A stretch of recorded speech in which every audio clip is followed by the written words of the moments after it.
Hai, Assalamualaikum warahmatullahi wabarakatuh. Kali ini Ibu akan memberikan tips menulis cerpen. Tujuannya supaya kalian bisa memberikan sebuah karya yang menarik dari hasil berselancar kalian di dunia imajinasi. Oke, mari kita saksikan. Yang pertama adalah tema. Ingat, tema dan judul itu sangat berbeda. Tema adalah dasar cerita yang menjadi landasan ide dalam sebuah cerita. Ingat, landasan ide. Berarti hal yang pertama kali muncul ketika kamu membuat sebuah cerita. Pilih salah satu tema yang akan kamu gunakan sebagai gagasan kamu untuk berselancar di dalam dunia imajinasi. Misalnya saja tentang petualangan. Kamu pilih kata petualangan, kemudian gunakan kata petualangan itu untuk memikirkan hal lainnya. Kedua, kamu bisa tulis apa saja. Pada bagian ini kamu bisa menuliskan apa saja sesuai dengan tema yang kamu tentukan di awal. Nah, jika kamu bingung pada tahap ini, kamu bisa memulai dengan menuliskan 3 kata pertama yang berhubungan dengan tema yang sudah kamu tentukan di awal. Kalau sudah kamu dapatkan 3 kata pertama yang berhubungan dengan tema yang kamu pilih tadi, kamu bisa melanjutkan menjadi 10 kata. Kalau misalnya stuck di 10 kata, Bu, saya tidak bisa memikirkan kata yang lainnya lagi atau kalimat lainnya. Maka kamu bisa menggunakan imajinasi kamu, kamu bisa memancing imajinasi kamu dengan berselancar di internet. Kamu bisa memilih gambar apa saja yang ada di sana, melihat gambar apa saja yang berhubungan dengan tema yang kamu pilih tadi. Misalnya saja kamu ingin membahas tentang petualangan, cari gambar-gambar yang berhubungan dengan petualangan. Misalnya kamu ingin mencari tentang pola gangguan makan, cari sesuatu yang berhubungan dengan gangguan pola makan. Kalau misalnya gambar saja tidak cukup, saya ingin sesuatu itu memang betul-betul saya alami. Kamu tinggal keluar, melangkahkan kaki kamu dari rumah kamu, tempat duduk kamu sekarang, untuk jalan-jalan sekitar rumahmu atau pergi kemana saja yang bisa menjadi sesuatu untuk jadikan sebuah inspirasi di dalam sebuah tulisanmu. Jadi ini bisa dikatakan sebagai obat kebuntuan dalam menulis. Saya akan berikan beberapa contoh mengenai gambar-gambar yang bisa kamu gunakan dalam berselancar di dunia imajinasi. Berarti kamu bisa jadikan referensi ketika kamu ingin membuat sebuah karya. Di sini ada sebuah gambar dari film Life of Pi. Kamu bisa memancing imajinasi kamu bagaimana bisa proses terjadinya gambar itu muncul. Misalnya kamu bisa aja membayangkan sesuatu yang lain dari film Life of Pi ini. Tuh ya.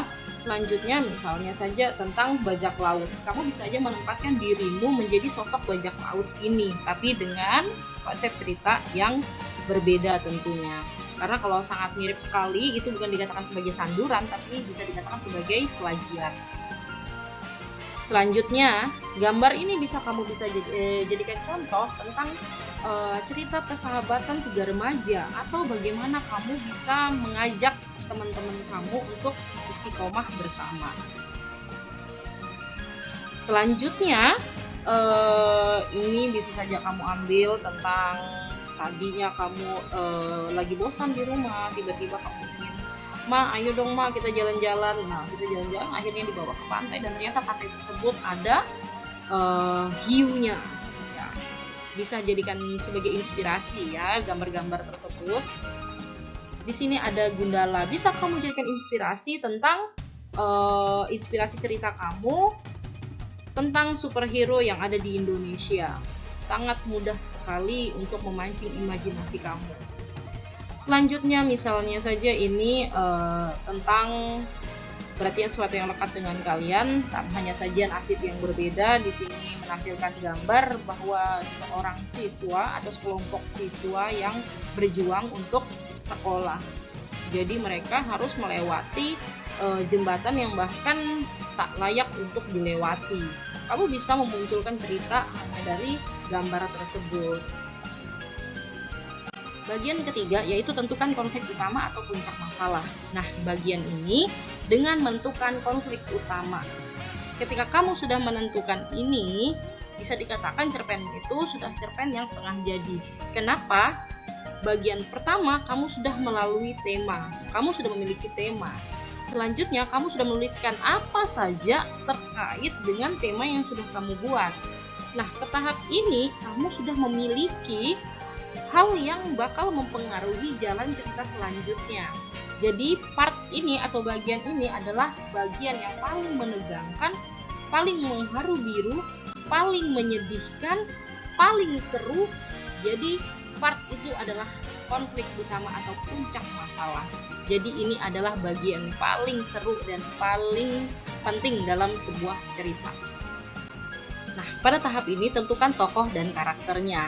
Pada tahap ini kamu sebagai penulis berhak untuk menentukan berapa jumlah pemain atau tokoh yang bermain di dalam ceritamu dan karakter apa yang akan diemban oleh si tokoh tadi.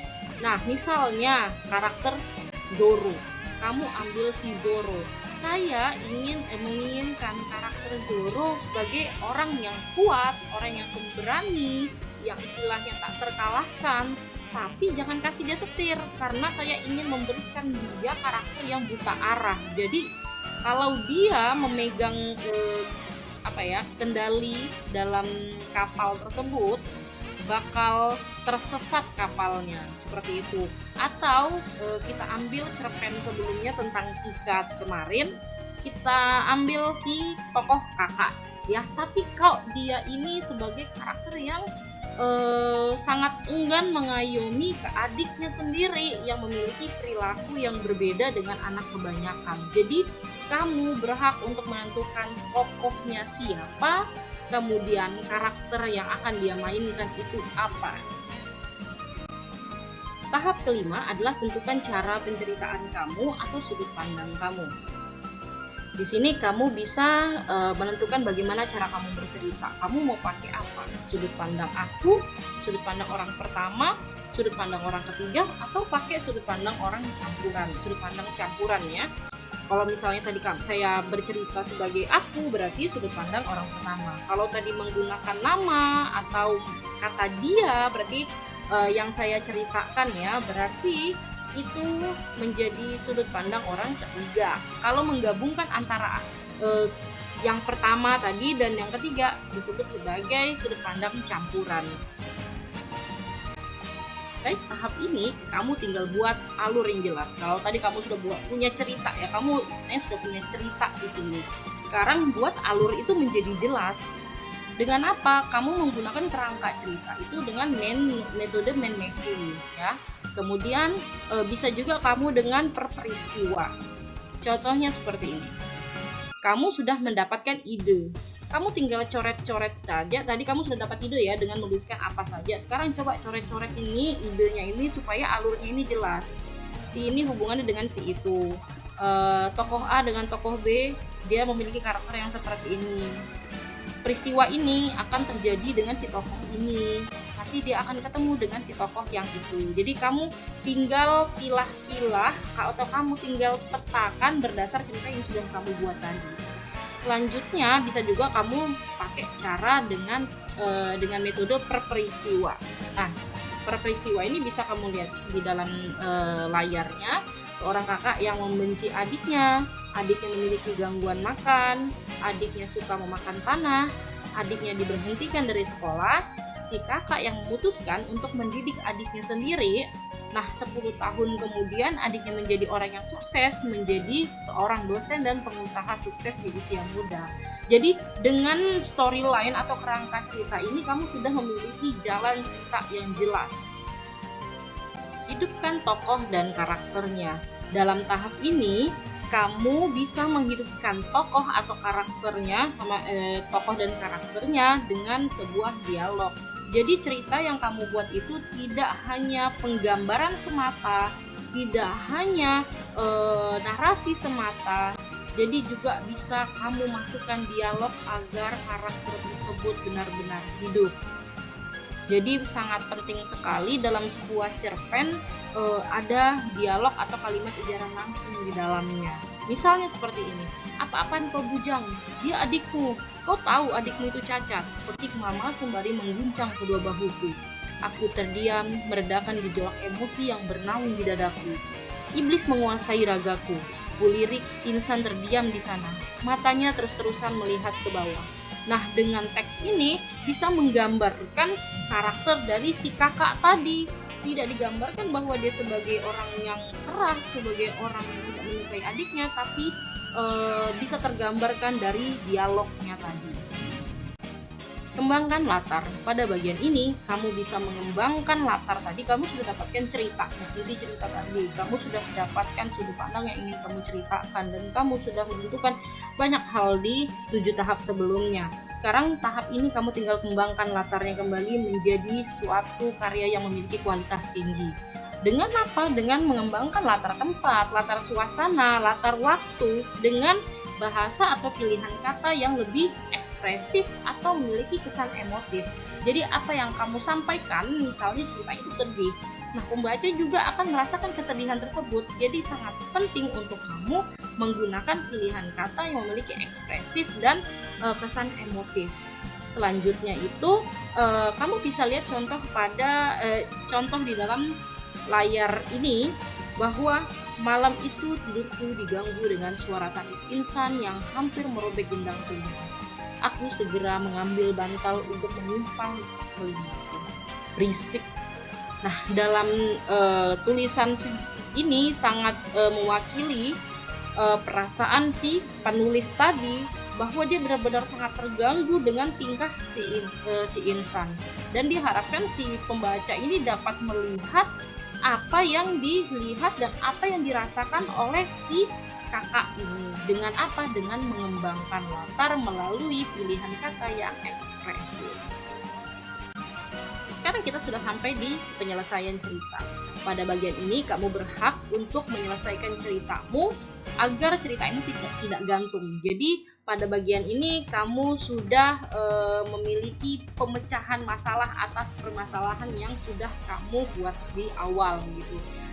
Supaya apa? Cerita itu tidak gantung, tidak ada kesan bahwa cerita itu tidak selesai. Nah, pada tahap ini seperti yang saya jelaskan dalam struktur teks cerpen sebelumnya, bahwa kamu berhak untuk menyelesaikan ceritamu hanya sampai tahap resolusi, tidak menyelesaikan sampai tahap kesimpulan atau koda. Kenapa? Biasanya beberapa penulis itu menyelesaikan ceritanya hanya sampai tahap resolusi karena dia ingin memberikan kebebasan kepada pembacanya untuk menyimpulkan akhir cerita dari cerita yang dia sampaikan. Yang penting cerita itu permasalahannya sudah selesai, tidak gantung lagi. Ya, kita sudah sampai di terakhir, yaitu buat judul yang menarik. Nah, dalam tahap ini sama halnya ketika kamu pergi ke toko buku dan ternyata kamu harus memilih buku yang mana ya yang harus saya beli gitu. Nah, di antara semua banyak judul, kamu pasti akan memilah-milah mana judul yang paling menarik menurut kamu dan mana yang judul yang biasa saja gitu. Nah, di sini kamu tentunya akan memilih yang menarik ya. Nah, kalau menarik pasti kamu akan baca, pasti kamu ambil, kamu baca ulasannya dan kamu beli. Tapi kalau yang biasa saja pasti sudahlah, ini judulnya begini gitu, isinya pasti ada jauh, pasti ini saja gitu, dan kamu lewati begitu saja. Jadi sangat penting untuk kalian simak bahwa dalam menulis sebuah cerpen itu penting untuk menarik kesan awal dengan judul yang menarik. Nah, di sini ada dua tipe penulis, menulis judul di awal dan menulis judul di akhir.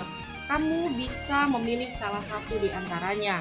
Untuk menulis judul di awal, biasanya adalah tipe penulis yang ingin tulisannya itu fokus, tidak melenceng kemana-mana. Jadi dia sudah menuliskan temanya, dia sudah menuliskan judulnya, dia sudah menuliskan storyline-nya, dan storyline-nya itu tidak melenceng kemana-mana. Itu adalah tipe penulis yang menulis judulnya di awal, supaya cerita itu sudah fokus, sudah terkotak.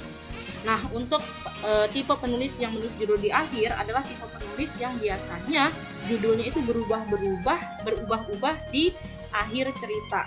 Nah, misalnya saja adalah tipe penulis yang nulis apa saja. Nah, terus tiba-tiba di tengah cerita kayaknya judulnya ini menarik deh, atau di akhir cerita kayaknya tadi judul yang sudah kupikirkan tadi tidak sesuai sama isi cerita yang sudah jadi aku tulis yang di akhir aja gitu. Itu berarti dia adalah tipe penulis yang menulis judulnya di akhir karena dia ingin menyesuaikan sama ide cerita yang dia tulis tadi.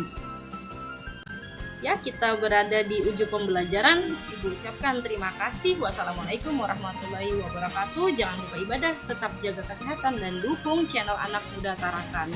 Bye-bye.